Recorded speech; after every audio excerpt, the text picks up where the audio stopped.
Doktor Sõõru, Eestis on palju ka vahetustega töötavaid inimesi. Milliseid soovitusi peaksid järgima vahetustega töötavad inimesed? Siin on kaks aspekti kindlasti ja vahetustega töötajaid kindlasti on Eestis, on nad siis meditsiinisektoris, on ta päästeametis, on seal tootmisprotsessis.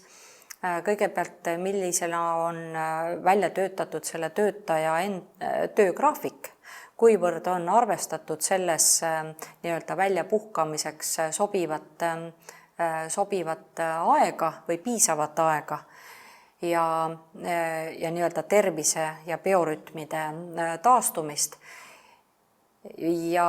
ja kuidas on see töögraafik üldse ka koostatud, et kas ta on selline roteeruv päripäeva või on ta täiesti suvaline töögraafik, et siin on kõigepealt see tööandjate teema, aga öötöötaja, vahetustega töötaja, et ta kindlasti on suurema riski all, ainuüksi seetõttu, et nad sageli elavad üksi, nad söövad rämpstoitu rohkem, neil on sagedamini, kiiremini arenevad erinevad haigused ja nad kindlasti vajavad nõuannet selleks, et kuidas oma öövahetusi, vahetustega tööd ja oma igapäevast elurütmi nii-öelda korrastada.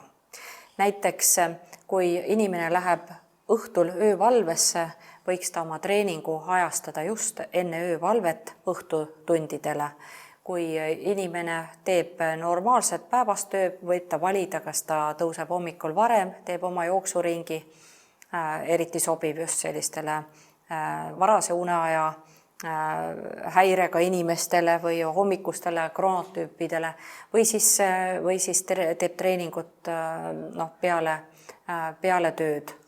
Ja toitumine peab paigas olema, et toituma piisavalt sageli ja need kogused ei tohiks olla suured, mis just probleemiks on alkoholi tarbimine õhtuti just und soodustava tegurina. Me teame, et 28% inimestest unetutest kasutab une parandamiseks, unetuleku paremaks saabumiseks alkoholi ja siis toidukorrad, et õhtused toidukorrad ei oleks väga hilja õhtul ja nad ei oleks nii kaloriterikkad. Tänan teid, doktor, nende huvitavate mõtete ja kasulike nõuannete eest. Aitäh! Palun!